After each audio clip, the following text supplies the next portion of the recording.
Estratégias práticas para ter uma rotina mais leve com as crianças da pré-escola. Bom, eu sou a professora Jéssica Moraes, eu sou professora da Educação Infantil Pública há 17 anos e a maior parte desse tempo eu atuei com crianças da pré-escola de 4 e 5 anos de idade.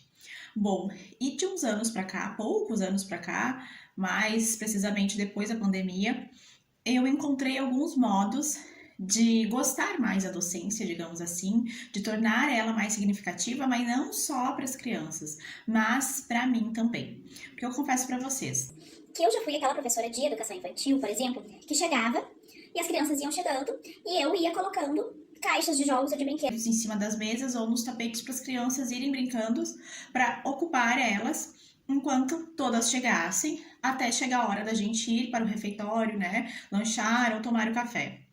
Então, de chegar ali aquele momento de deslocamento com as crianças, o refeitório, né, um lugar sempre de muito barulho, que para mim, assim, eu sinceramente acabava me entediando no momento em que as crianças estavam brincando na sala, ou no momento que as crianças estavam no refeitório, no momento que as crianças também estavam brincando no parque, na pracinha, né?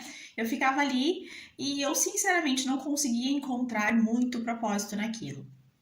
E eu sempre li bastante, né? E entendi dessa valorização do cotidiano, que as crianças aprendem ao se deslocar para a escola, aprendem nos momentos de alimentação, né? Aprendem quando estão brincando, quando estão se relacionando.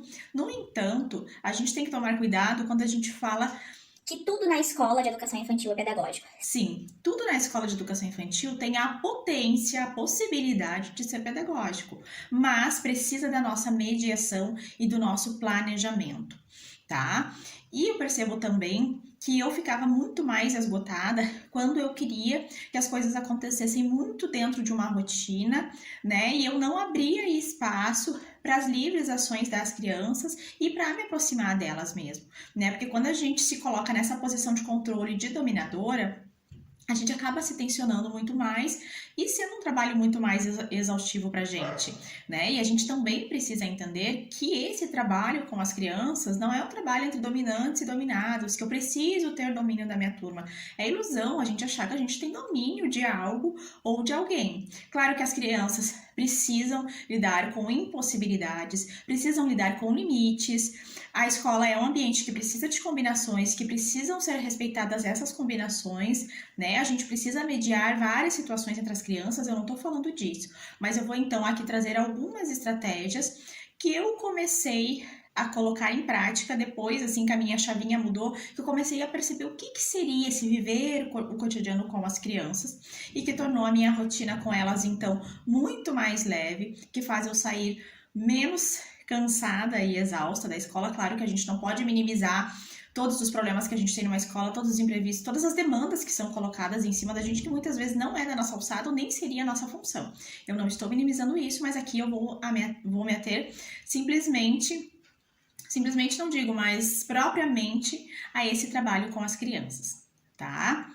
Então, algumas estratégias que eu encontrei. Por exemplo, quando elas chegam, em vez de eu colocar um brinquedo, né, na mesa ali para elas brincar e eu ficar por ali só esperando as outras crianças, eu resolvi então tirar um pouco das mesas da sala e utilizar melhor os espaços, né, para que as crianças então tivessem a possibilidade não só de brincar numa mesa na altura que se fica sentado 90 graus, mas que elas também tivessem a possibilidade de brincar em planos mais baixos, por exemplo, em pallets ou em mesas com pés cerrados, ou até mesmo em tapetes ou tecidos que circunscrevem os espaços, tá? E então, nesses espaços que as crianças escolhiam brincar, nesse momento de brincar livre, né? Eu dispunha algo do interesse delas, ou então aquele ambiente já estava organizado ali na sala, de acordo com algum interesse delas que eu tinha percebido. Por exemplo, tinha um canto de construções, que era em cima de um pallet, com cones, com palitos, com pedras, né, com vários elementos. Então, tinha crianças que chegavam e iam brincar neste espaço, né? Tinha um canto que era para leitura, para as crianças se deitarem, que tinha um tapete ali, né? Então as crianças iam ali, as que tinham interesse. Eu montei um armário, que era o armário para as criações de arte, que ali então tinha vários tipos de folhas, riscadores divididos por tonalidades, tesouras, colas, e daí tinham crianças que, pelo seu interesse, iam naquele espaço. Então eu percebi que as crianças, conforme elas chegavam nesses momentos de brincar livre na sala, elas iam se dividindo conforme esses interesses, né? Não dava tanta correria na sala também, e eu não precisava ficar dizendo que elas ficassem sentadas na mesa ou no tapete com um determinado jogo todas ao mesmo tempo, ou dividindo em 2 grupos, uma com um Lego e outra com massinha, né? Mas tinha um propósito naquilo ali, e aqueles cantos eu ia repensando de tempos em tempos, né? Quando eu percebia que tinha algum canto, algum espaço que as crianças não estavam brincando mais, que não estava funcionando, eu começava a observar quais esses outros interesses para daí montar esse espaço. Outra questão também é que nesse momento de brincar, cada dia eu me aproximava de um grupo de crianças, tá? Então, quando eles estavam ali brincando, eu chegava, sentava perto, sentava junto, né? Sentava com o meu caderno de observações que eu tinha, né? Com o nome de cada criança no caderno, sei que muita prof faz assim. E cada dia, então, eu sentava e me aproximava. E daí as crianças iam dialogando comigo, eu conseguia escutar as conversas delas, né? E a gente consegue se aproximar muito mais delas e estabelecer essas relações também. Né? Então, quando a gente consegue organizar os espaços da sala referência de modo que acolha e atenda realmente às necessidades das crianças, a rotina ele fica muito mais leve também e a gente consegue ir chegando nesses grupinhos, não observar todas ao mesmo tempo, né? Quando chega a época de parecer eles, o que é mesmo que o fulano brinca, o que é mesmo que ele faz? Assim eu conseguia, né, ter registros com propriedade para então falar daquela criança e também a minha relação com elas melhorou muito, né? Porque elas vão conversando com a gente e a gente vai estabelecendo essa relação mais horizontal de proximidade, né? A minha mesa, por exemplo, tinha minha mesa na sala, eu queria tirar ela, não pude tirar, porque também dividia a sala. Então eu forrei toda ela com papel contact, coloquei riscantes, né, nas voltas para que as crianças pudessem aproveitar aquele espaço e eu nunca me sentava ali. Eu sempre estava sentada próxima a algum grupo de crianças.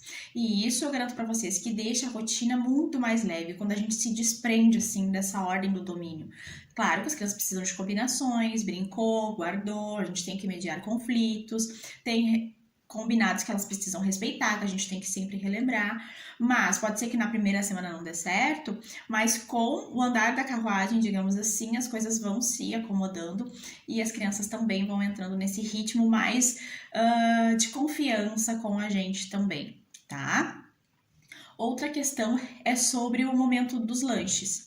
Né? Eu sei que o almoço é um pouco mais complicado, muitas vezes precisa ocorrer no refeitório, em função de ser comidas quentes, não tem pessoal, né, que possa levar essa refeição para outro lugar, porque a comida vai esfriar, isso eu entendo. Mas nos momentos do lanche, se estava um dia de sol, eu dizia para as crianças assim, o que vocês acham da gente lanchar lá fora, da gente fazer um piquenique hoje? E daí com as próprias crianças eu pedia para algum ir lá no refeitório comunicar a funcionária da cozinha que a gente ia lanchar no pátio, né? Outra ia buscar uma toalha para a gente colocar, outra me ajudava a pegar as canecas, os pratos, e a gente mesmo organizava e comia ali e eu me sentava com eles, né? Teve uma escola que eu trabalhei e as funcionárias da cozinha até falavam, lá vem a Jéssica, tu vai comer na rua, né? Eu disse sim. Então, sempre que possível, eu tentava ir com as crianças para a rua também, para não fazer as mesmas coisas sempre do mesmo modo, né? Porque ter uma rotina não significa fazer tudo igual todos os dias, né? Então, quando a gente se permite viver com as crianças, desfrutar daquele momento também. E aqui eu não tô tentando romantizar, eu sei que tem os desafios, né? Tem dias que a gente está muito cansado, que a gente está estressado, que a gente tem os nossos problemas, também não estou falando disso, tá? Mas, de um modo geral, a gente consegue, então, a viver de uma forma mais leve com as crianças, tá? E no momento que elas estão brincando no pátio, no parque, na pracinha, eu fazia a mesma dinâmica quando elas estavam no brinquedo livre na sala. Eu geralmente me aproximava de algum grupinho, sentava próxima, via do que eles estavam brincando, se eles estavam interagindo comigo, eu entrava na brincadeira também, ficava ali conversando com eles, também tinha o meu caderno para ir registrando, tá? E isso, então, todos esses detalhezinhos, né, de dar mais valor a essas situações do cotidiano, quando tinha alguma proposta para fazer também, né, de organizar muitas vezes no pátio, na rua ou em frente à sala, de tornar as coisas um pouco mais leve, de entender que nem todas as crianças precisam fazer a mesma proposta no mesmo dia. Se eu conseguir, né, acompanhar só 5 ou só metade da turma, num dia não tem problema eu continuar no outro, e muitas vezes ficar até uns 3, 4 dias na mesma proposta, para que todas as crianças consigam fazer com qualidade, que eu consiga mediar, que eu consiga registrar, tá? Eu tenho um e-book que eu narrei um pouco de como é que eu faço essa divisão das crianças, como é que eu organizo os materiais, como é que eu faço essas mediações para viver mais com as crianças. Então, se alguém tiver interesse em adquirir, pode clicar no link aqui embaixo também. Tá, pessoal? Então, e se vocês acham que essas dicas ajudaram vocês a pensar um pouquinho sobre os modos de organização e de viver realmente com as crianças, né, sem romantizar, porque sou professora de escola pública há bastante tempo, sei dos grandes e vários desafios que a gente tem, mas na medida do possível, a gente horizontalizar um pouco mais essas relações com as crianças, né, e se permitir viver, então, de uma forma um pouco mais leve, confiando nelas também, tá? Eu agradeço a atenção de quem ficou até aqui. Se você gostou desse vídeo, deixe seu like. E se você quiser acompanhar mais conteúdos, eu te convido a se inscrever no canal.